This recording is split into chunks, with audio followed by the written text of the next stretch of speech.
Good morning. How are you? This beautiful day today. Going to talk about a couple of things. Just keeping it real in this channel. Real information, never fake. Anyway, this is gonna get real interesting pretty fast on this channel. I talk about just about anything out of the blue. Just about anything out of the blue.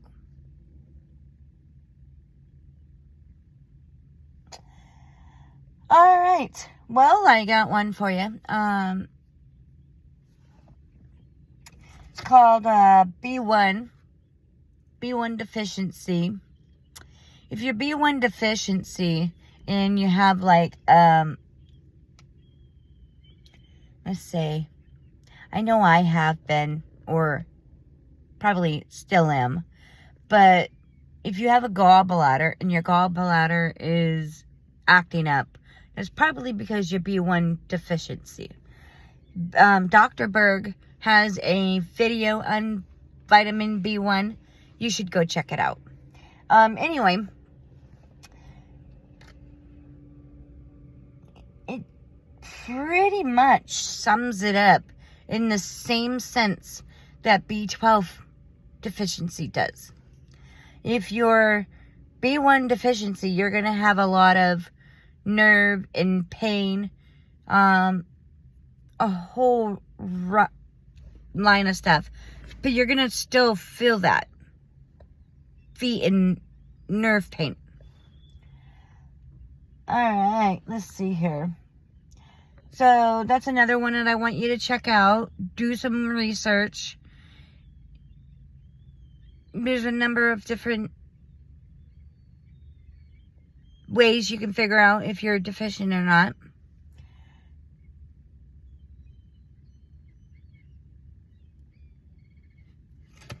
But I wanted to talk about this video. I'll put I'll word it, because I don't know how to do all that fancy stuff yet.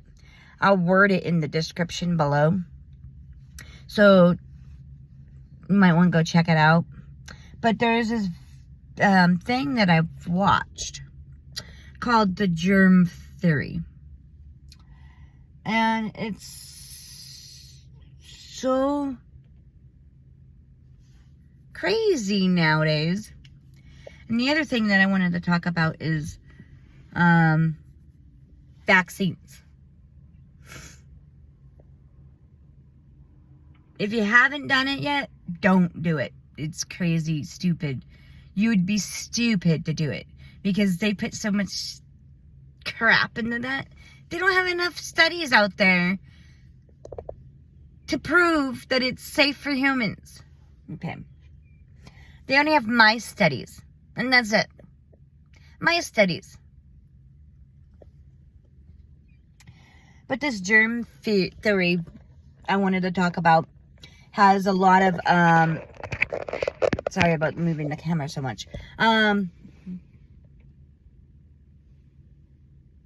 Back in the 1920s, when they had the swine flu, swine flu, they were talking, doing like study after study after study after study. And this video that I have,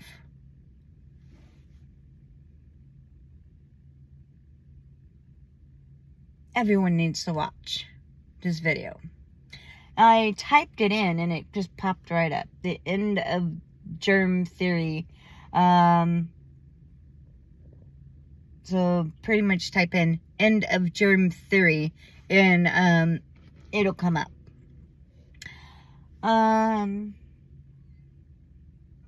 Not sure if I can. All rights reserved. We reserve all rights.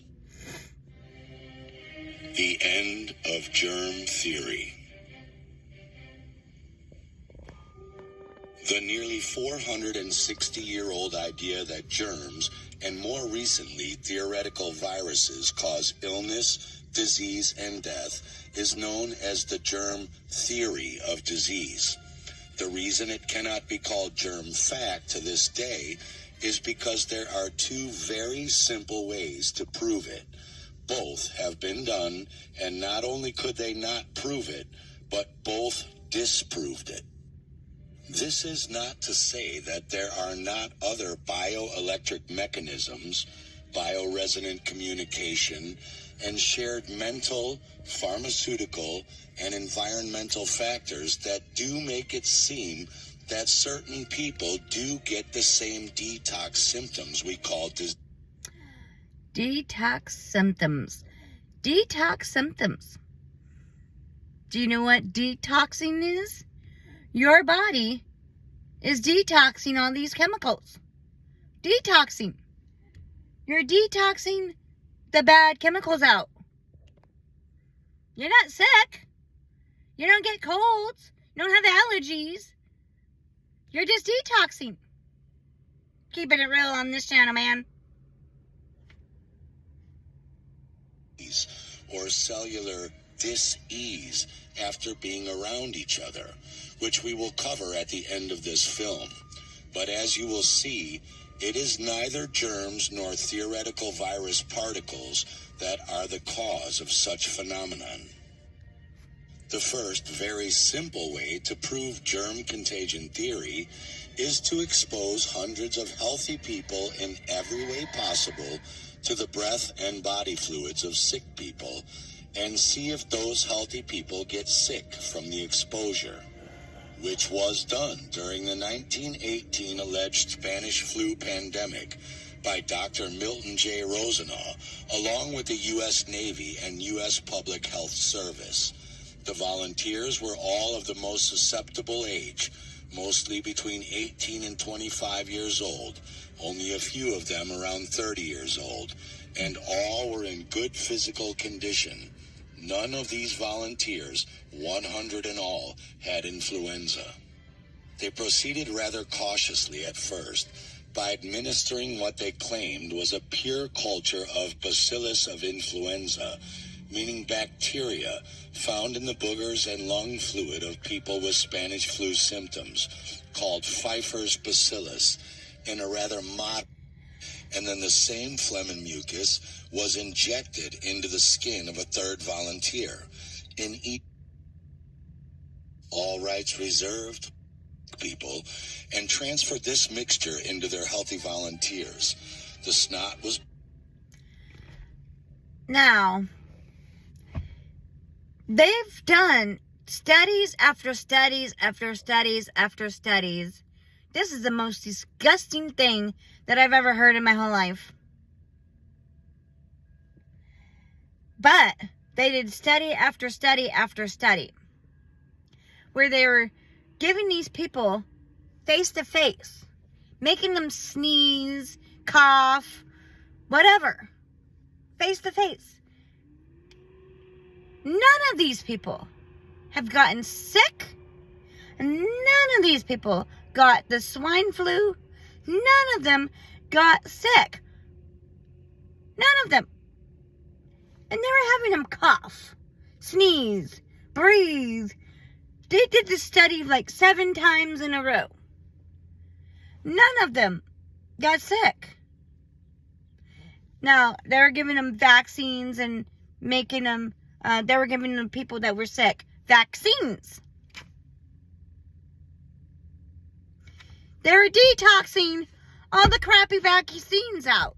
Okay, now, you have a reaction to the vaccine. Let's say you got the vaccine, the COVID vaccine. Let's say you got the COVID vaccine. And now you're sick. That's because you got the COVID vaccine. Hello there. Keeping it real on this channel. Why would you want to put something into your body that's just going to make you... You're not supposed to put those chemicals in your body. Keeping it real on this channel.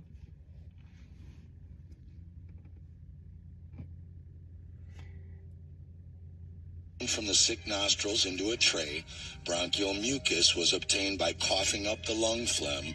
Then swabs were taken from the mucus surface of the nostrils and also the mucous membrane of the throat. They mixed all that up together and sprayed it into each nostril and into the throat of the healthy volunteer while they inhaled, and sprayed it on their eyes. None of these people got sick. Some of that same mixture was then filtered and injected into other volunteers, but produced no results. None of them got sick. Next, they took new snot and phlegm samples from new sick people. This time, they sprayed a much larger amount into their nostrils, throat, and eyes. And then they made the healthy volunteers swallow the rest of the sick mucus. So disgusting. Next, they tried immediate direct transfer from sick person to healthy person, taking little cotton swabs on the end of sticks, and transferred the sick mucus directly from nose to nose and throat to throat to the 19 healthy volunteers. And they used a special throat tube for the throat culture to make sure they got not only the material from the tonsils, but also from the posterior nasopharynx, way in the back of the throat. None of the volunteers who received the material directly transferred from sick cases got sick themselves in any way.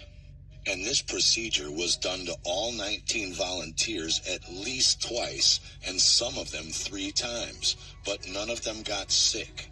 So next, they tried an experiment using injections of blood. Blood from the sick people were injected into each of 10 new healthy volunteers, but none of them got sick in any way. That's just crazy. They want people to think that there's a humongous pandemic out there, but there's not a pandemic out there. It's just them putting narratives into people's heads, making them think that there is a pandemic out there, but there's not. Now, see, if you stress that there is a sickness out there, you stress that there is, you're stressing.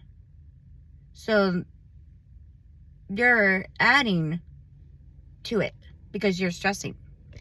Stress can make a person sick. Stop stressing about it. I have a whole different perspective on germs nowadays. I have a whole different perspective. Just check it out. It's called End of Germ Theory. Just I'll type it in the description below. Go and check it out. It is interesting to see that they don't want, the guys up there don't want you to know that this crap is all fake. It's fake, ladies and gentlemen. Keeping it real on this channel is what I do. If you're liking what you're watching, like, subscribe, comment below. Hey, man. Just trying to keep healthy, man. Anyway, love ya. Peace. Have a good day.